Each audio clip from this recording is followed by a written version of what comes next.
Hello வணக்கம் and welcome to around the world of cricket. Sorry ஆக்சுவலா around the world of கிரிக்கெட்டே கிடையாது, around the world of ஏஷியான்னு வேணா சொல்லலாம்.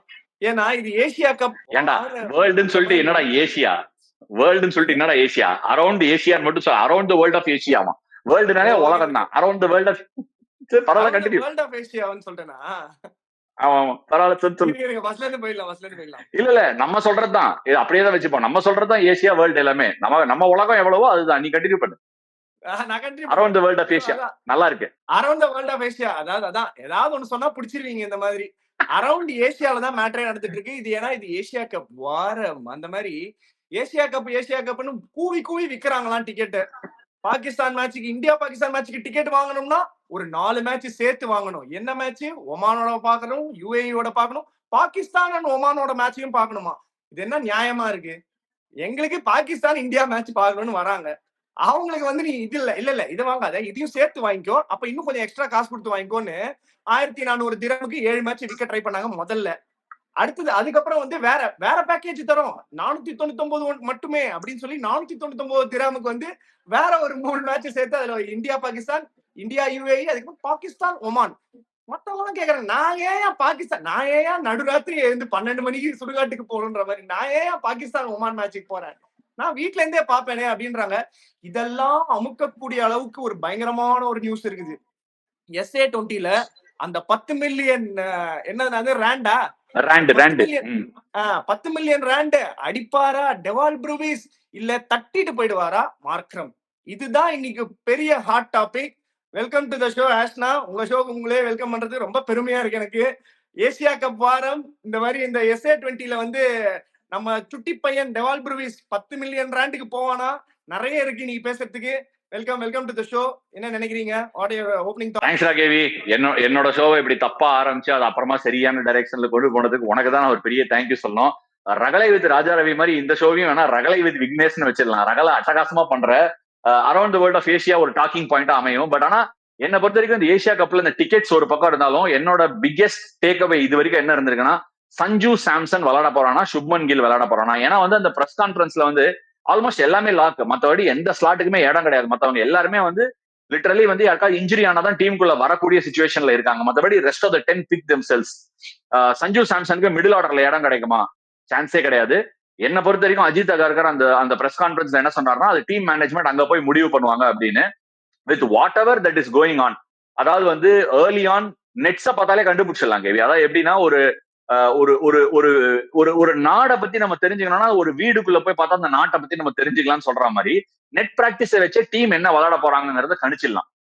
சுப்மன் கில் விளையாட போறான், சஞ்சு சாம்சன் நாக்கிங் மட்டும்தான் பண்ண போறான் அப்படிங்கறதோட நம்ம இந்த ஷோ ஆரம்பிச்சுக்கலாம். ஏன்னா நெட்லயே பேட்டிங் கிடைக்கல. பாதி நேரம் வந்து அது எனக்கு ரொம்ப பிடிச்ச ஒரு இடம். Indian team practice, any team பிராக்டிஸ்ல இந்த வாட்டர் கேன் எல்லாம் வைப்பாங்க ஒரு ஐஸ் பாக்ஸ்ல.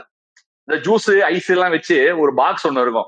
அந்த பாக்ஸ்ல வந்து நம்ம நிறைய நேரம் போலிங் போட்டதுக்கு அப்புறமா நிறைய நேரம் பேட்டிங் ஆனப்பே டயர்டா இருக்கும், வேர்வையெல்லாம் ஊத்தி தள்ளிடும். அதுக்கப்புறமா போயிட்டு தண்ணி குடிச்சுனே அந்த பாட்டில்ல போய் அப்பாடா அப்படின்னு அந்த பாட்டில் கேன் வச்சிருக்கிற அந்த இதுல போய் டப்பால உக்காந்தோம்னா என்ன ஒரு நிம்மதியா இருக்கும், கரடிக்கு என்ன ஒரு ஆனந்தம் அப்படிங்கிற மாதிரி அதுல உக்காந்து தண்ணி குடிக்கலாம். சோ அதுலதான் நிறைய நேரம் உக்காந்துருக்காரு, நாக்கிங் பண்ணிருக்காரு. பட் ஆனா அவர் விளையாடின கொச்சி ப்ளூ டைகர்ஸ் ராஜாமணி தினந்தோறும் வீடியோ போட்டு உயிரை வாங்குறாரு. அந்த டீம் சாலி சாம்சன் தலைமையில அந்த டீம் வின் பண்ணிருக்காங்க. ஏசியா கப்பா அவன் ஆரம்பிக்க மாட்டான் அப்படிங்கிறது ஒரு சின்ன ஒரு வருத்தமான ஒரு விஷயம். ஏண்டா எவ்வளவோ நல்லது எத்தனையோ பேருக்கு நடக்குது, உனக்கு ஒரு நல்லது நடக்க கூடாதாடா அப்படின்னு யோசிக்கிற ஒரு விஷயத்துல not starting is quite unfortunate. சஞ்சுவோட அந்த சைடு சுமன் கில் தான் ஆரம்பிக்க போறான். பட் ஒருத்தனுக்கு நான் எப்பவுமே சொல்றதுதான், அதாவது வந்து நாகூர் பிரியாணி யாரு கிடைக்கணும் தலையில எழுதிருக்கோ அப்படிதான் போய் கிடைக்கும். ஓகேயா? அதனால கிடைக்கணும் தவறான ஆங்கிள். இப்ப வந்து ஸ்ட்ரீட் டாக்ஸ் அப்படி டாக்ஸ் எல்லாம் போற டாபிக்ல நான் அதுக்குள்ள போக விருப்பப்படல.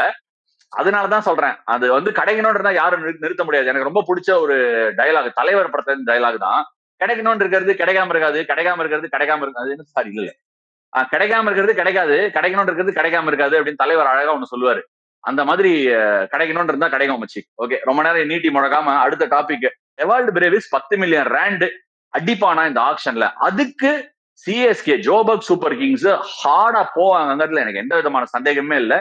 10 மில்லியன் ரேண்ட்ஸ் 10 மில்லியன் ரேண்ட்ஸ்னா கிட்டத்தட்ட வச்சுக்கோயேன் ஒரு 5000 5 ஒரு 4 கோடி ரூபாய். அது ஈடன் மார்க்ரம் டெவால் பெர்விஸ் 2 பேரும் போறதுக்கான வாய்ப்பு இருக்கு. ஈடன் மார்க்ரம் அந்த டோர்னமெண்ட்டை கலக்கிருக்கான். சோ பொறுத்து இருந்து பார்ப்போம் SA20 ஆக்ஷன்ல என்ன நடக்குது, டெவால் பெர்விஸ் அந்த பிரைஸுக்கு போவானாங்கிறது. But on the other note, India Pakistan மேட்சுக்கு டிக்கெட் விக்கலையா? உங்க யாருக்காவது இந்தியா பாகிஸ்தான் மேட்ச் பார்க்கணும்னு ஆசையா இருந்தா கிளம்பி துபாய் போங்கடா, டிக்கெட் ஈஸியா கிடைக்குதான், போய் தயவுசெய்து மேட்ச பாருங்க. துபாய் போறது டிக்கெட் ஓகே, இங்க இருந்து துபாய் போறதுக்கு முதல்ல பிளைட் டிக்கெட் போடணுமே, அது என்ன ரேட்டுக்கு போக போகுதுன்னு யாருக்கு தெரிய போகுது? எக்கானமி டிக்கெட் இப்ப கூட பார்த்தேன், 15,000 25,000 ரூபாய்க்கு டிக்கெட் இருக்கு. இந்தியா பாகிஸ்தான்ங்கிறது வந்து ஒரு செம்ம பெரிய அஃபேரா இருந்தது கேவி. ஆனா உண்மையை சொல்லணும்னா அதோட டிமாண்ட் குறைஞ்சினே போகுது. ஏன்னா டிக்கெட் விற்க வேண்டியது மட்டும் கடமை இல்ல, பாகிஸ்தானும் கொஞ்சம் நல்ல கிரிக்கெட் விளையாடினாதான் டெஃபினட்டா வருவாங்க. ரெண்டாவது பக்கம் நான் ஏன் டிக்கெட் எல்லாம் விற்கலன்னு ஃபீல் பண்றேன்னா, இது ஒரு பெரிய கான்டெஸ்டா பாக்குறத நிறுத்திட்டாங்களோ பீப்புள் அப்படிங்கறத நான் ஃபீல் பண்றேன். ஒரு காலத்துல நீ முன்னாடி போய் பாரு, Wasim Akram coming in to bowl Sachin Tendulkar short பாயிண்ட்ல கேட்ச் அவுட் ஆயிட்டாருன்னா மேட்ச் ஓவர், பாகிஸ்தான் வின் பண்ணுவாங்க. சச்சின் டெண்டுல்கர் பயங்கரமா ஆனாரு, கூட சேர்ந்து வந்து பூவோட சேர்ந்து நாரும் மணக்குங்கிற மாதிரி இன்னும் 2 பேர் 3 பேர் செமையா ஆனாங்கன்னா இந்தியா ஜெயிச்சிரும். இப்படி இருந்த காலகட்டத்தில இருந்து 2003ல அந்த சவுத் ஆப்பிரிக்கால ஒரு well spoken about knock by Sachin and of course Virender சேவாகும் பயங்கரமா ஸ்டார்ட் பண்ணுவாரு. அந்த டைம்லாம் இந்தியா பாகிஸ்தான்னா சில்லறைய சதற விடுற ஒரு கான்டெஸ்ட். இப்ப it is actually no contest. அதாவது பாகிஸ்தான், நோ ஆஃபென்ஸ், எனக்கு Pakistan is a proud cricket nation, Pakistani fans நிறைய பேர் பார்க்கலாம், அவங்களுக்கு எல்லாம் இது ரொம்ப ஒரு துக்கமான ஒரு விஷயம். பாகிஸ்தான் இந்தியாவை அடிக்கணும்னா ஜாஸ்திக்கு ஜாஸ்தி அடிக்கக்கூடிய ஒரு பெரிய ஃபார்மேட் T20.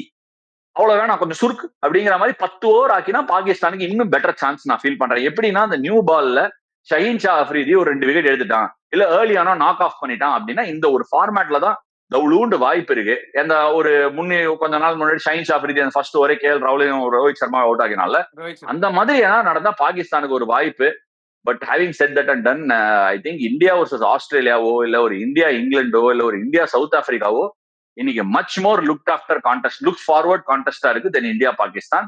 எனக்கு சர்ப்ரைஸா இல்ல, கிரிக்கெட்டிங் பெர்ஸ்பெக்டிவ்ல இருந்து இந்த கான்டெஸ்ட்ல ஒரு பெரிய மவுஸ் இல்லைன்னு நான் ஃபீல் பண்றேன். கரெக்ட். அதான் நீங்க சொன்ன மாதிரி இந்தியா பாகிஸ்தான்ன்றது வந்து நாட் ஜஸ்ட் அந்த 11 பேர் விளையாடுறவங்களுக்கு மட்டும் கிடையாது. நான்லாம் ஸ்கூலுக்கு லீவ் போட்டு எல்லாம் போயிருக்கேன், சைக்கிள் டெஸ்ட் எல்லாம் கட் பண்ணிட்டு போய் உட்காந்து மேட்ச் பாத்திருக்கேன். நிறைய வாட்டி இந்த வெளியில இந்த விவேக்ஸ் இந்த வசந்த் அண்ட் கோல் எல்லாம் வெளியில நின்று எல்லாம் மேட்ச் பாத்திருக்கேன் நான். சோ அந்த மாதிரி வந்து பயங்கரமா 2003 வேர்ல்ட் கப்லாம் நான் அப்படிதான் வெளியில நின்று மேட்ச் பார்த்தேன். ஜெயிச்ச உடனே வீட்டுக்கு ஓடி, அதாவது தெரு ஃபுல்லா செலிப்ரேட் பண்ணினே போவோம். யார பார்த்தாலும் யாருன்னே தெரியாது, அவர் யாரோ ஒரு அங்கிள் மேட்ச் நின்று போடுங்க அப்படின்னு சொல்லிட்டு கை தட்டிட்டு அவங்க பட்டாசு அடிப்பாங்க, நாங்கெல்லாம் ஓடுவோம், ஜாலியா இருக்கும். சரி, நீங்க சொல்ற மாதிரி ஓவர் பீரியட் ஆஃப் டைம் ஒண்ணு அந்த பொலிட்டிக்கல் கான்ஃபிளிக்ட் அந்த மாதிரி ஒரு ஆங்கிள் எடுத்துட்டு போறாங்க, ரொம்ப மீடியா ஹவுசஸ் அந்த மாதிரி அந்த டைரக்ஷன்ல திருப்புறாங்க. அண்ட் இப்போ கூட இது ஒரு ஸ்பெகுலேஷன் இருந்தது இல்ல, இந்தியா ஆட மாட்டாங்களா, பாகிஸ்தான் ஆட மாட்டாங்களா, அது இதுன்னு. அதுக்கு எல்லாத்துக்கும் ஒரு முற்றுப்புள்ளி வச்சாச்சு, மேட்ச் நடக்கதான் போகுது, அதை பத்தி எந்த இஷ்யூமே கிடையாது. பட் நீங்க சொன்ன மாதிரி it is no contest. See, நான் நாட் ஜஸ்ட் இந்தியா பாகிஸ்தான் சொல்ல வரல, ஏசியா கப்பே ஒரு நோ கான்டெஸ்ட் ஃபார் இந்தியாவா? எனிவேஸ், மக்களுக்கு நெக்ஸ்ட் இந்தியா வந்து 6 மேட்சஸ் ஆட போறாங்க, ஃபைனல்ஸ் ஆடினாங்கன்னா 7 கேம்ஸ். நீ எங்கேயுமே கிடைக்காத அரிய வாய்ப்புங்க. கடைசியா பாத்துக்கோங்க, அந்த மாதிரி வந்து 7 மேட்ச் போதும்ன்ற அளவுக்கு ஆட போறாங்க. ஆனா எந்த அளவுக்கு ஒரு இன்ட்ரெஸ்டிங்கான ஏசியா கப்பா இது இருக்க போகுதுன்னு நீங்க நினைக்கிறீங்க? எனக்கு வந்து எப்போதுமே என்னன்னா UAE ஒரு ஒமான் இந்த மாதிரி டீம்ஸ் அசோசியேட் நேஷன்ஸ் விளையாடும் போது நான் சில்லறைய செதற விட்டுருவேன். ஓகே, நிறைய வந்து கிரிக்கெட்டிங் ஆடியன்ஸ்க்கு புரியாத விஷயம், ICC நிறைய இந்த அசோசியேட் நேஷன்ஸ் மேல வரணுங்கிறத குறிக்கோளா இருக்காங்க.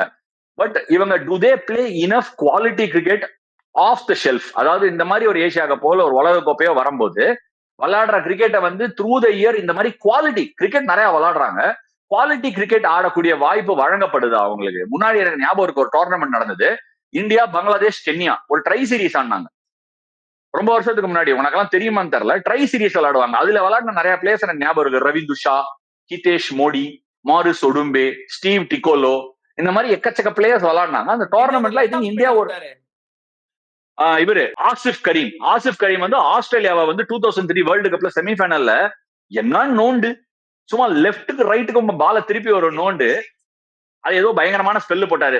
பக்கத்துல நம்ம ப்ரொடியூசர் வந்து ஏதோ நம்பர்ஸ் தான் சொல்றாரு, நம்பர்ஸ்குள்ள போகாம நான் சொல்றேன். பட் இப்ப வந்து அந்த மாதிரி ஒரு டோர்னமெண்டே இல்ல, இவங்களுக்கு ஆடக்கூடிய வாய்ப்பே இல்ல. சோ இந்த மாதிரி வாய்ப்பு வழங்காதனால இவங்க இந்த டோர்னமெண்ட்ஸ்குள்ள வரும்போதே அவங்களுக்கு இந்த கான்டெஸ்ட் எல்லாம் எப்படின்னா, எனக்கு இப்ப கூட நாங்க நமீபியாவோட ஒரு மேட்ச் ஆடணும். அந்த நமீபியா மேட்ச் முடிஞ்ச உடனே அந்த பசங்க எல்லாம் மொத்தமா மேட்ச் முடிஞ்ச உடனே வந்துருவாங்க. சார் உங்களோட ஒரு ட்ரிங்க் குடிக்கலாம் சார், நம்ம ஷேர் பண்ணிக்கலாம் சார், வாட்டர் குடிக்கலாம் சார், நம்ம பேசிக்கலாம் சார், அந்த மாதிரி எல்லாம் வருவாங்க. அந்த மார்க் வாட் எல்லாம் வந்தான் அப்படிதான் பேசுறதுக்கு. அதை பார்க்கும் போதே அவங்களுக்கு இது ஒரு opportunity to meet against elite மாதிரி, ஒரு எலிட் கிரிக்கெட்டர்ஸ் மாதிரி ஒரு ஃபீலிங் இருக்கும். அவங்கள I really feel good for them. At the same time இது வந்து ஆடியன்ஸுக்கு பாக்குறதுக்கு ஒரு பெரிய மேட்ச் கிடையாது. ஓகே, ஒரு இந்தியாவோட தரப்புல India start this Asia cup as favorites 1, favorites 2, favorites 3. இதை தவிர ஏதாவது ஒண்ணு மாறி நடந்ததுன்னா அதுலதான் ஆச்சரியமே. அடடா, இன்ஃபேக்ட் நான் என்ன சொல்றேன், நான் இந்தியா கிரிக்கெட், எனக்கு இந்தியா வந்து proud Indian cricket fan Devi, and proud Indian. But ஆனா இதுல வந்து இந்தியாவை யாராவது தோக்க அடிச்சா அடடே அப்படின்னு நானே பார்ப்பேன். அப்படியே கண் வியந்து பார்த்தேன் அப்படிங்கிற மாதிரி பார்ப்பேன். அது நடக்கிறதுக்கான வாய்ப்பு ரொம்ப குறைவு. எனக்கு தெரிஞ்சு இந்த டோர்னமெண்ட்லயே பாகிஸ்தான் தான் வந்து லீஸ்ட் ஃபேவரட் என்ன பொறுத்த வரைக்கும். இப்ப வந்து யூஏஇல ஒரு டோர்னமெண்ட் ஆடினாங்க, ட்ரை சீரிஸ். பாகிஸ்தான், ஆப்கானிஸ்தான், யூஏஇயோட பயங்கரம் ஆடி ஒரு 20 ரன்ஸ்ல வின் பண்ணாங்க. அதுக்கப்புறம் ஆப்கானிஸ்தானோட போராடி ஒரு மேட்ச் தோத்துட்டாங்க. ஆனா ஃபைனல்ல they crushed Afghanistan, no doubt. ஃபைனல்ல கிரஷ் பண்ணிட்டாங்க, which is good for the Asia cup. But Sri Lanka ஒரு நல்ல டீம், ஏசியாலேயே அவங்க இப்ப செகண்ட் டீம் சொல்லலாம். ஆப்கானிஸ்தானுக்கும் ஸ்ரீலங்காவுக்கும் ஒரு பயங்கர அபாரமான போட்டி. ஸ்ரீலங்கா வந்து இப்ப ஜிம்பாபே நொறுக்கி இருக்காங்க லெஃப்ட் ரைட். ஆனா அங்க கூட ஒரு மேட்ச் தோத்தாங்கன்னு நினைக்கிறேன் ஸ்ரீலங்கா. ஆமா, 10 நிசாங்கா அவன் வந்து ஆடணும், பவர் குறைச்சல். சரி, அசலங்கா என்ன பண்ணுவான்னு தெரியாது. இந்த டோர்னமெண்ட்ல ஆக்சுவலி இந்த மாதிரி பிளேயர்ஸ் யாராவது நல்லா பண்ணா சூப்பரா இருக்கும். அதுக்கு வேணா நான் வந்து இவங்க எல்லாம் நல்லா பண்ணா டோர்னமெண்ட் பாக்குற மாதிரி இருக்கும். நீ என்ன எங்க அடிக்க போற இந்தியாவுக்கு அகேன்ஸ்டா? ஒரு பக்கம் வருண் சக்கரவர்த்தி போடுவான், இன்னொரு பக்கம் குல்தீப் யாதவ் போடுவான். இவங்களை ஒருவேளை நீ நல்லா விளையாட்டனா ஜஸ்பிரீத் பும்ரா யார் ஆடுறது? கடனுக்கு தான் யாரையா கூட்டு வந்து அடிக்க வைக்கணும். சோ இவங்க ஏதாவது ஒரு டீம் வந்து அதாவது பயங்கரமா விளையாடி ஸ்ரீலங்கா ஒரு 165 போராடி அடிச்சாங்கன்னா இந்தியா அதை வாக் த்ரூ பண்ணுவாங்க. சோ நீ இந்தியாவோட at this point of time நீ கம்பீட் பண்ணோம்னா நீ ஒரு 200 ரன் அடிக்கணும். 200 ஓகே, அடிக்கிறது யார் ஐயாச்சாமி அப்படின்னு கேட்கிற ஒரு நிலைமையில இருக்கு. சோ ஏசியா கப் வந்து எனக்கு தெரிஞ்சு ஏசியால வந்து இன்னும் 2-3 டீமை சேர்த்துக்கலாம், சவுத் ஆப்பிரிக்காவை சேர்த்துக்கலாம். அந்த மாதிரி நீ வந்து 2-3 டீம் ஆப்ரோ ஏசியா கப்னு வேணா நடத்தி டோர்னமெண்ட் கொஞ்சம் எடுத்துட்டு வரலாம். பட் அதை தவிர கொஞ்சம் இதுவா தான் இருக்கு. ஏன்னா இந்த எனக்கு தெரிஞ்சு ஏசியா கப்ல இந்தியா ஏ கூட சேர்த்துக்கலாம் நான் ஃபீல் பண்றேன். கொஞ்சம் உனக்கு கான்டெஸ்ட் வேணும்னா, ஏன்னா பெரிய ஒரு கான்டெஸ்ட் இல்ல. ஆமா, இந்தியா ஏக்கும் ஒரு என்ட்ரி கொடுங்கறேன். நம்ம ஸ்கூல் டோர்னமெண்ட்லாம் டிஎன்சிஏ முன்னாடி ஆடுவோம்ல. ஆமாண்டா டேய், நான் தப்பா எதுவும் சொல்லடா, ஜெனுவினா சொல்றேன். நீ வந்து இன்ஃபேக்ட் ஏசியா கப் நடத்துறல, நான் என்ன சொல்றேன், ஏசியா ஏ கப் நடத்து. ஏசியா ஏ கப் நடத்தினேன்னா இந்த டீம்ஸுக்கு எல்லாம் கூட ஒரு சப்ளிமெண்ட் பாரு, நம்ம டிஸ்கஸ் பண்றோம். இதுல பங்களாதேஷை பத்தி நம்ம பேசவே இல்லை. அது அவங்களும் ஒரு டீம். இப்ப அவங்கள பத்தி நம்ம பேசுறதுக்கு வாய்ப்பே கிடைக்கலையே. ஏன் கிடைக்கல? ஏன்னா எதுவும் இல்ல பேசுறதுக்கு. பாவம் கஷ்டப்படுறாங்க. எப்படி இந்த டீம்ஸ் எல்லாம் இவங்க எல்லாம் எப்படி நாளைக்கு வந்து இந்தியாவை கம்பீட் பண்ண போறாங்க? C, as an Indian and an Indian cricket fan, India இந்த நிலைமைக்கு வந்ததுக்கு ரொம்ப சந்தோஷம் எனக்கு. முன்னாடி ஆஸ்திரேலியா கப்னு ஒண்ணு நடந்தது, உனக்கு தெரியுமான்னு தெரியல. அத்துல் பெடாடே எல்லாம் விளையாடினாரு பரோடால இருந்து. அப்போ வந்து ஆஸ்திரேலியா ஏசியால இருக்கிற டீம் எல்லாம் சேர்ந்து விளையாடும். அப்பெல்லாம் இந்தியா வந்து எப்படின்னா குரூப்ல எப்படியாவது ஜெயிச்சு கடைசியில பினிஷ் ஆகுறா, அந்த மாதிரி ஒரு நிலைமை. இன்னைக்கு வந்து இந்தியாவோட யார் விளையாட போறாங்க அப்படிங்கிற ஒரு இடத்துக்கு வந்திருக்கோம்னா பெருமைக்குரிய ஒரு விஷயம். பட் மற்ற டீம்ஸ் டே வாங்கடா அப்படின்னு நம்மளே எழுப்பி கூட்டு போகணும். So this is where the tournament stands. இல்ல, அதுதான் நீங்க பும்ரா பத்தி சொன்னீங்கல்ல, இந்த வாட்டி வந்து இந்த பிசியோஸ், டாக்டர்ஸ், பும்ராவோட சர்ஜனுக்கு எல்லாம் வந்து கொஞ்சம் ஈஸியான வேலை. ஒர்க் லோட் மேனேஜ்மெண்ட்ன்றது இந்த ஏசியா கப்லயே தம்பி நீ 2 4 ஓவர் போட்டா போதும். ஒண்ணு பாகிஸ்தானோட ஒரு 4 ஓவர் போடு, அதுக்கப்புறம் ஃபைனல்ஸ் வந்துருவாங்க இந்தியா, அப்புறம் வந்தா ஒரு 4 ஓவர் போடு. மத்த மேட்ச் எல்லாம் பாவம் ஹர்ஷித் ராணா வெயிட் பண்ற பசங்க எல்லாம் கொஞ்சம் சின்ன பசங்க எல்லாம் கொஞ்சம் அடிச்சு இவங்களை பழகிக்கிட்டோம் அப்படின்ற மாதிரி ரொம்ப ரொம்ப சுமாரா இருக்கு. நீங்க பாகிஸ்தான் பத்தி பேசுறீங்க, எனக்கு ஆக்சுவலா தெரிஞ்சு செகண்ட் ஃபேவரட்ஸ் வந்து ஆப்கானிஸ்தான் தான் நான் ஸ்ட்ராங்கா ஃபீல் பண்றேன். ஏன்னா ஃபைனல்ஸ் வருது ஆப்கானிஸ்தான் தான். இல்ல, அது டிபேட்டபிள். அது டிபேட்டபிள். செகண்ட் ரேங்க் யாருங்கிறது பெரிய டிபேட் தான். செகண்ட் ரேங்க் யாருங்கிறது அன்னைக்கு அவங்க அடிச்சு பார்த்தனா தான் நமக்கு தெரியும். பட் என்ன ஒரு விஷயம்னா KV, I really hope and wish நம்ம சப்ஸ்கிரைபர்ஸ் ஃபேன்ஸ் எல்லாம் ஃபாலோ பண்றவங்க இந்த டோர்னமெண்ட் வேற யாராவது வந்து ஆடி ஜெயிக்கட்டோங்கிறனா. ஜெயிச்சாதான் ஒரு கான்டெஸ்டே இருக்கும் ஏசியால. பட் அது நடக்கிறதுக்கு நீ இப்ப பும்ரா 4 ஓவர் இந்த மேட்ச்ல அடிச்சு பழகிக்கோ அப்படிங்கிற. நான் என்ன சொல்றேன்னா 2 ஓவர் போட்டா போறோம் ஒரு மேட்சுக்கு. 2 ஓவர் போட்டு மத்தவங்க எல்லாம் சரி ஓகே இப்ப இந்த ஓவர் ரொம்ப கடினமா இருக்கு, பும்ரா நீ வேணா ஒரு ஓவர் போட்டு கொடுக்குறியா அப்படிங்கிறதுக்கு வேணா அவனை நீ கூட வச்சுக்கலாம். ஏன்னா first of all Kuldeep Yadav pick பண்ணணும். ஹிஸ்டரி பார்க்கலாம். நம்ம ஹிஸ்டரி பார்த்தோம்னா போன தடவை இப்ப ரீசெண்டா அந்த சாம்பியன்ஸ் டிராஃபில கூட நம்ம பார்த்தோம், குல்தீப் யாதவ் பிக் பண்றதே இல்ல. பாதி டீம் பிக் பண்றதுல சல்மான் அலியாக one of the best players of spin நான் ரேட் பண்ணுவேன். அவனே இறங்கி குல்தீப் யாதவ் கூகுளே பிக் பண்ணாம கொடா கலப்பி அவுட். வருண் சக்கரவர்த்தி இப்ப லைட் கடியில பால தேடினே இருப்பாங்க. இப்ப டிஎன்பிஎல்ல வருண் வந்து ஒரு 32 ரன்ஸ் போறான். ஏசியா கப்ல 32 ரன்ஸ் போவானா தெரியாது. பீடாக் ஸ்டைல்ல சொன்னா தெரியாது. 32 ரன்ஸ் யார் ஆட போறீங்க? என்ன மாதிரி ஷாட்ஸ் எல்லாம் ஆட போறீங்க? ஸ்வீப் அடிப்பீங்களா? ரிவர்ஸ் ஸ்வீப் அடிப்பீங்களா? 20ல 8 ஓவர் இங்கேயே போயிடுச்சு. சான்ஸ் எடுத்தா விக்கெட் வேற விழுந்துரும். 10வது நியூ பால்ல வேற நல்லா போடுவாங்க. நியூ பால்ல நல்லா யார் போட போறாங்க? பும்ரா நியூ பால்ல போடவே வேணாம். ஹர்ஷ்தீப் சிங் வேற நான் T20ல ஃபர்ஸ்ட் ரேங்க் தெரியுமா அப்படின்னு அவனும் கேக்குறான். ஆடவே ஆடாதீங்கன்ற, வெறும் பாகிஸ்தான்ல மட்டும் ஆடுங்க. அது வந்து ஒரு ஒரு அவன் பும்ரா மேல எந்த இஷ்யூமே கிடையாதுடா. இன்ஃபேக்ட் வந்து பும்ரா வந்து அவன் ஏசியா கப் நான் விளையாடணும்னு ஆசைப்படுவான்ல, அவன் விளையாட்டு வருவான். But at end of the day இந்தியாவோட மைட், இன்ஃபேக்ட் இந்தியாவோட பேட்டிங், இப்ப நம்ம வந்து போலிங் பத்தி பேசிட்டு இருக்கோம், இன்னொரு பக்கம் பேட்டிங். சுப்மன் கில்ல பத்தி எவ்வளவு நம்ம பேசினாலும் சுப்மன் கில் அண்ட் அபிஷேக் சர்மா பார்க்கும்போது யாரா ஒருத்தர் வாங்கடா அப்படின்னு கேக்குற மாதிரி தான் இருக்கு. இவன் என்னடானா ரன்னு குவிப்பான், அவன் என்னடானா பால நிறுத்துறதே இல்ல, நெட்லயே பால ஸ்டாப் பண்ண மாட்டான். அவன் இந்த டிராப் பண்றதுலாம் ஒரு காலத்துல கான்செப்ட் இருக்கும், ஸ்டாப் பண்ணிட்டு அந்த கான்செப்டே இல்ல. இவன் சஞ்சு என்ன சொல்றான், என்ன உங்களுக்கு கையில ஏதாவது விரல் அடியா வரவானா அப்படின்னு அவன் கேட்கறான். திலக் வர்மா ரன்னு மேல ரன்னு குவிக்கிறான். சூரியகுமார் யாதவ் பாருங்க உங்களுக்கு எல்லாம் வாய்ப்பு வழங்குறேன், எனக்கு பேட்டிங் எப்பயாவது கொடுங்கன்னு அவன் கேட்கறான். என்னால அதாவது இந்தியன் டீமை பார்க்கும் போது பயங்கர பெருமையா இருக்கு. பட் நான் ஏசியால இருக்கிற வேற டீமா இருந்தானா, இவங்களை ஒரு 4 பேரை புடிடா, கைய உடடா அப்படிங்கிற நிலைமையில தான் நான் வருவேன். ஏன்னா இப்ப நான் பார்த்தேன் இந்த யூஏஇ ட்ரை சீரிஸ், யூஏஇ கூட நல்லா ஆடுறாங்க. பட் இந்தியாவுக்கு அகேன்ஸ்டா மேட்ச் பண்ணுவாங்களா? I really doubt it. இல்ல அதுதான் இது வந்து நோ மேட்ச் கான்டெஸ்ட். இதான் சுத்தி தேட வேண்டியிருக்கு, என்ன யார பத்தி பேசுறதுன்னே தேட வேண்டியிருக்கு. அப்படி பார்க்கும்போது கூட நான் சொன்ன மாதிரி ஆப்கானிஸ்தான் வந்து அட்லீஸ்ட் ராஷித் கான், நூர் அஹமத் இவங்க அட்லீஸ்ட் கொஞ்சம் ட்ரபிள் பண்ணுவாங்க இந்தியன்ஸ். நான் அப்படின்னு நினைக்கிறேன். I hope they trouble Indians at least. ஏன்னா நீங்க வந்து you're telling that this team is going to be the curtain raiser, this tournament is going to be the curtain raiser for T20 World Cup ன்னு பேசும்போது இது வந்து ஆக்சுவலா அந்த மாதிரி ஒரு டெஃபினட்டா அந்த ஒரு குவாலிட்டி கட்டன் ரைசர்லாம் கிடையாது. கட்டன் ரைசர்லாம் கிடையாது, வெறும் கட்டன் தான். வேணா நீ ரைஸ் பண்ணிக்கலாம். கட்டன் ரைசர்லாம் கிடையாது. அதெல்லாம் நான் ஒத்துக்கவே மாட்டேன். ஏன் ஒத்துக்க மாட்டேன்னா, இந்த டோர்னமெண்ட் ஒரு யார்ட் ஸ்டிக் பெரிய ஒரு ப்ரீகர்சர்லாம் கிடையாது. ஏன்னா இப்ப நீ சொன்ன ஆப்கானிஸ்தான், ஓகே நான் ஆப்கானிஸ்தான் டீம் நாளைக்கு நான் விளையாட போறேன், ஃபசல் ஹக் ஃபரூகி, அதை வேற ஃபசலுல்லாஹக்னு சொல்லி இப்ப கடைசியா திருந்திட்டேன். ஃபசல் ஹக் ஃபரூகி ஒரு பக்கம் போடுவான். அப்புறம் நம்ம அல்லா கசன்ஃபர், அல்லா ஏஜிஎம் ஏதோ ஒன்னு சொல்றாங்க. அதுக்கப்புறமா நூறு, ரஷீத் கான் எல்லாம் சொல்லிட்டு, முகமது நபி அவர் இன்னும் வந்துட்டு இருக்காரு, வாங்க நீங்க வரலாங்கிற மாதிரி அவரும் வந்துட்டு இருக்காரு. இவங்க எல்லாரும் விளையாடும் போது இந்த அட்டாக்க பார்க்கும்போது சரியான attack. This attack can challenge the Indian டீம்னு தோணும். இந்த அட்டாக் அகேன்ஸ்டா நான் சொல்றேன், இந்தியா கஷ்டப்பட்டு தேடி ஒரு 173 அடிச்சுட்டாங்க. இந்த 173 இவங்க யாரை வச்சு சேஸ் பண்ணுவாங்க? யாரை வச்சு சேஸ் பண்ண போறீங்க? திருப்பி ரஷீத் கான், முகமது நபி ஒரு மாதிரி கடினமான கஷ்டம். So it looks quite tough. இந்தியாவை வந்து இந்த மாதிரி டீம்ஸ் சேலஞ்ச் பண்ணணும்னா, ஆனா குட் டே இந்தியாவை இவங்க சேலஞ்ச் பண்ணணும் அப்படின்னா என்ன ஆகும்னா, இந்தியாவுக்கு ஃபர்ஸ்ட் இவங்க போலிங் போட்டு இந்தியா ஒரு 155க்கு பிடிச்சிட்டேன்னா, அப்படிக்கு எப்படி என்ன புடின்னு ஒரு 155 நீ சேஸ் பண்ணிடலாம். திரும்பி இந்த 155 பாகிஸ்தான் சேஸ் பண்ணணும்னா, இப்ப பாகிஸ்தான்ல கொஞ்சம் எக்ஸைட்டிங் டேலண்ட்ஸ் இருக்கு பேட்ஸ்மேன்ல. சஹிப் ஜாதா ஃபரான் ஒருத்தர் இருக்கான். அவன் என்னன்னா, நீ ஃபர்ஸ்ட் பால் போட்டதுல இருந்து வா அடிக்கிறேன் அப்படிங்கிற மாதிரி அபிஷேக் சர்மா மோட்ல ஆடுறான், விச் இஸ் வெரி வெல்கம். ஆனா பாகிஸ்தான் என்ன பண்றாங்க, கியூட்டா இல்லடா அவங்க இவங்களுக்கும் அகைன்ஸ்டா, பாகிஸ்தானுக்கும் அகைன்ஸ்டா. இதுல என்ன பியூட்டினா, ஓகே இப்ப மைக் ஹெசன் டேக் ஓவர் பண்ணிருக்காரா பாகிஸ்தான்ல. மைக் ஹெசனும் சல்மான் அலி ஆகா அவங்க 2 பேருக்கு அடியில பாகிஸ்தான் என்ன சொல்லிருக்காங்க, வெட்டுறோம் 4 பேரை வெட்டுறோம் அப்படின்னு ஒரு பிராண்ட் ஆஃப் கிரிக்கெட் விளையாடுறதுக்கு இறங்கிருக்காங்க. ஓகேயா, இந்த 4 பேரை வெட்டுறோ மாடல்ல என்ன பண்றாங்கன்னா, பல பேர்பட்ட விஷயத்துல பல மாடல்ல பல விஷயங்கள் நடக்குது.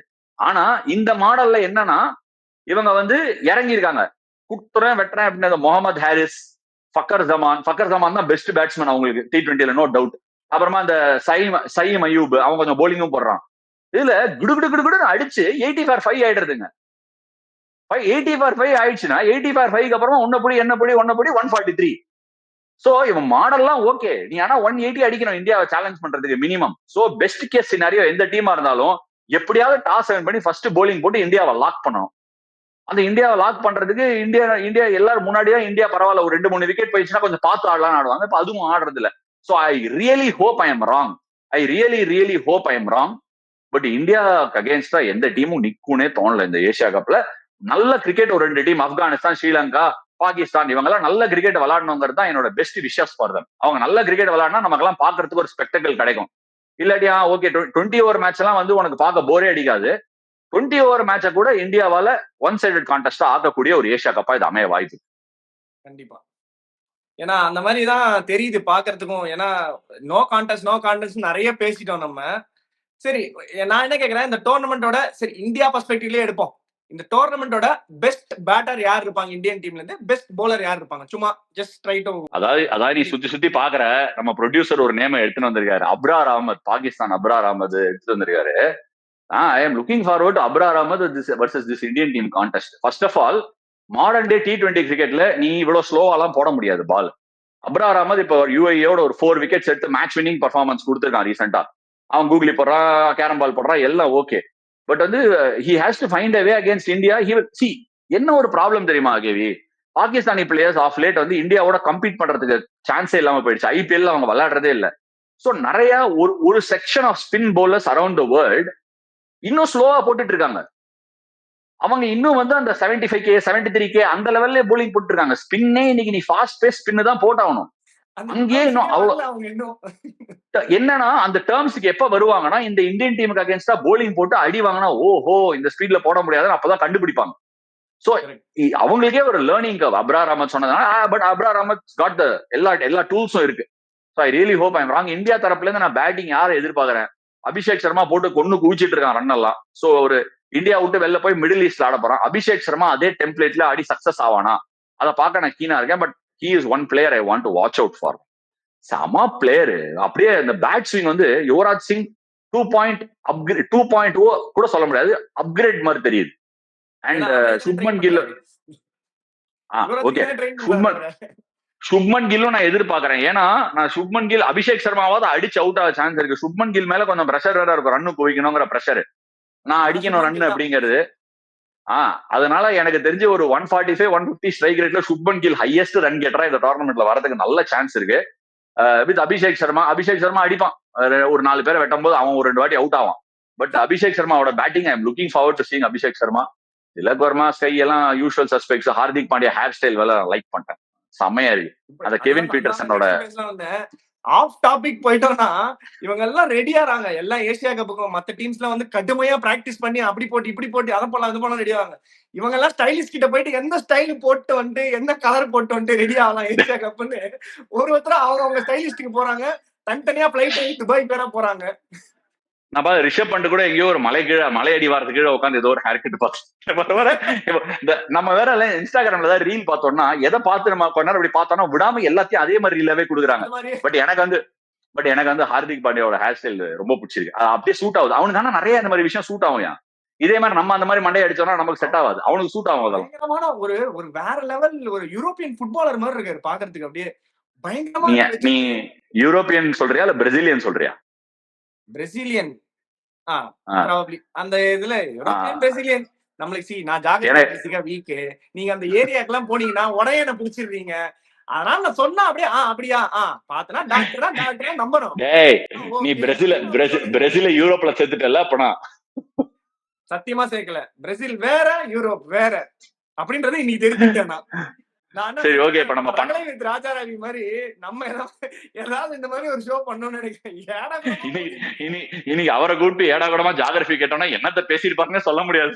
என்ன சொல்லுவாரு நினைக்கிறேன். எனக்கு தெரிஞ்சு ஏசியா கப்ல அவரை கூப்பிட்டுருக்கலாம். போன ஷோ பாத்தியா? அவருது போன ஷோ பாத்தியா? என்ன டிஜோவிக்கு என்னென்னமோ சொல்றாருன்னா டிஜோவிச் நீங்கல்ல டிஜோவிச்ல நீங்க டிஏ ப்ரொனன்ஸ் பண்ணிட்டீங்க.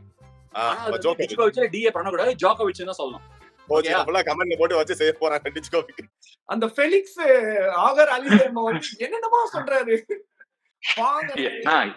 நானே அவர்கிட்ட கேட்டேன், ராஜாமணி என்னையா என்னென்னமோ பேசுற, எவ்வளவு சொல்லி கொடுத்து வந்தாலும் தப்பா பேசுறியா? அவருக்கெல்லாம் டியூஷன் எடுத்தா கூட வேலைக்கு ஆகாது.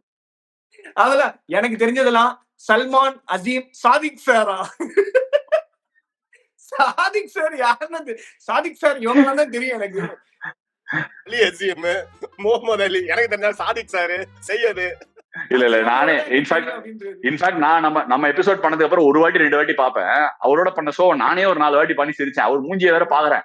எனிவே நம்ம ஏசியா கப்புக்கு வந்துட்டு ஏசியா கப் பத்தி பேசிடுவோம். நிறைய பேர் ப்ரிவியூ என்னன்னா பண்ணிருக்கீங்க அப்படின்னா, நான் ஒரு சில டேலண்ட்ஸோட மட்டும் நான் இது பண்ணிடுறேன். லுக் ஃபார்வர்ட் டு வாட்சிங் Sri Lanka. Actually look a very exciting team to watch KV. ஏன்னா துஷ்மந்த சமீரா சூப்பரா பண்ணியிருக்கான். சரித் அசலங்கா எப்படி பண்ண போறான்? Can he step up to the big tournament? 10 Nissanka 10 ரூபமா எடுத்து விளையாடுவானா? ஆமா. குசால் மெண்டிஸ் தான் லாஸ்ட் டைம் வந்து பயங்கரமா ஆடினான் துபாய் கண்டிஷன்ஸ்ல. அதே மாதிரி அவன் பேர் என்ன, கமிந்து மெண்டிஸ், அவன் என்ன பண்ண போறான்? SRH ஒரு கேம் பயங்கரமா ஆடினா போறான் சிஎஸ்கேவோட. சோ அவன் எப்படி போட போறான்? லெஃப்ட் ரைட்ல போட்டு பேட்டிங் எப்படி பின்ன போறான்? அப்புறம் கமில் மிஷாரா அப்படின்னு ஒருத்தன் பயங்கரமா ஒரு பவர் ஹிட்டிங் ப்ரொடியூஸ் பண்ணிருக்கான். ஒரு 40 பால்ல 70. சோ ஸ்ரீலங்கா தரப்புல இருந்து இவங்க எல்லாம் பார்க்கலாம். அல்லா கசன்ஃபர் நிறைய கேட்டிருக்கோம். மும்பையும் வந்து அவனை எடுத்திருக்காங்க. How is he going to turn up for a tournament like this? Afghanistan தரப்புல செதுக்குள்ள அட்டல் ரன்னை செதுக்குறான். திருப்பி வந்து செதுக்குவானா ஏசியா கப்ல? ஐ மீன் ஐ ரியலி ஹோப். அவன்கிட்ட நல்ல ஸ்கில்ஸ் இருக்கு. குல்புதீன் நைப் போன வருஷம் வந்து IL T20 பயங்கரமா perform. I think if I'm not wrong player of the tournament Dubai கேபிட்டல்ஸுக்கு. அவன் வந்து can he bring that competency into the play? In fact இந்தியாவோட அந்த பெங்களூர்ல அந்த டைடு கேம் T20 பயங்கரமா ஆடினான். அவன் அதை ஏதாவது எடுத்துட்டு வருவானா? அதை கொஞ்சம் பொறுத்து இருந்து பார்க்கணும். வேற யாரு ஹேட்ரிக்கை பத்தி பேசுறதுக்கு பெருசா, ஐ மீன் ஷார்ஜால விக்கெட் ஒரு மாதிரி டிஃபரெண்டா இருந்தது. அண்ட் முகமது நவாஸ் நல்ல கிரிக்கெட்டர். இன்ஃபேக்ட் அவன் பேட்டிங் ஸ்டாண்ட் அவுட்டா இருந்துட்டு. சோ அவன் பேட்டிங் லாஸ்ட் டைம் இந்தியா வந்து பாகிஸ்தான் இந்தியாவை டிஃபீட் பண்ணாங்க துபாயில. அந்த கேம் நான் பாத்துருந்தேன். நானும் இருந்த டீம்ல உட்காந்து சைட் லைன்ஸ்ல உட்காந்து பாத்துட்டு இருக்கும்போது அது பயங்கரமா வந்து ஆஸ்திரேலியால லெக் சைடுல லெஃப்ட் விட்டது முகமது நவாஸ் தானே. அத விடுறா, அதை ஏன்டா திருப்பி இந்த இடத்துல இந்த துபாயில அவன் பயங்கரமா இந்தியாவோட ஆடினாங்கிறது குறிப்பிடத்தக்கது. Fakhar Zaman, can he turn up the heat? Can he be the player that Pakistan needs? Salman Ali Agha, அவனோட கேப்டன்சில அவங்க ஏதாவது மைக் ஹெசன் கோச்சிங் தலைமையில ஏதாவது பண்ணுவாங்களா? இதெல்லாம் these are the players to largely watch out for. அப்புறம் UAE இருந்து ஒரு பிளேயர் இருக்கான், அலிஷான் ஷரஃபு. லாஸ்ட் டைம் வந்து IL T20 player to watch லிஸ்ட்ல நாங்க போட்டிருந்தோம். நிறைய பேர் பாத்துருக்காங்க தெரியல. அவன் சூப்பர் ஃபார்ம்ல இருக்கு. சோ அவன் எப்படி பண்றாங்க அது பாக்குறது கொஞ்சம் இதுவா இருக்கு. பட் ஆல் இன் ஆல் நீ இந்த ஷோ ரேப் அப் பண்றதுக்கு முன்னாடி இது வந்து இந்தியா ஃபேவரட்ஸ். அப்புறம் ரெண்டாவது டீம் யாருன்னு நம்ம பார்க்கலாம். ஓகே, அவரே சொல்லிட்டாரு, போதுண்டா ரேப் அப் பண்ணிக்கலாம். ஏசியா கப்ல இதுக்கு மேல கண்டென்ட் எனக்கு கிடைக்கவே இல்லை, இதுவே ஜாஸ்தி இவ்வளவு நேரம் பேசினது அப்படின்னு சொல்லிட்டாரு. So that brings us to the end of the video. இந்தியாக்கு யார் அந்த வந்து டஃப் கொடுக்க போறாங்க, டஃப் ஃபைட் கொடுக்க போறது யாரு, பாகிஸ்தானா ஆப்கானிஸ்தானான்னு கமெண்ட்ஸ்ல விடுங்க. அதுக்கப்புறம் மறக்காம ஹர்திக் பாண்டியா ஹேர் ஸ்டைல் எப்படி இருக்கணும் கமெண்ட்ஸ்ல விடுங்க. இதே மாதிரி நெக்ஸ்ட் வீடியோல என்ன பேசணும், என்ன வேணும், என்ன வேணாம் அப்படின்றதெல்லாம் கொஞ்சம் கமெண்ட்ஸ்ல விடுங்க. அது வரைக்கும் நாங்க அடுத்த வீடியோல உங்களை சூப்பரா சந்திக்கிறோம். அது வரைக்கும் see you, tata, bye bye. அதே மாதிரி அரௌண்ட் தி வேர்ல்ட் ஆஃப் ஏசியாவை பத்தி நீங்க கமெண்ட் பண்ணலாம். Around the world of Asia தெரியாம சொல்லிட்டேங்க. அதுவும் ஏதாவது அதை பத்தி எப்படி கண்டிப்பா பேசுவீங்க, அதையும் கமெண்ட்ஸ்ல விடுங்க. See you in the other episode of Around the World of Cricket. Tata, bye bye. See you. Thank you.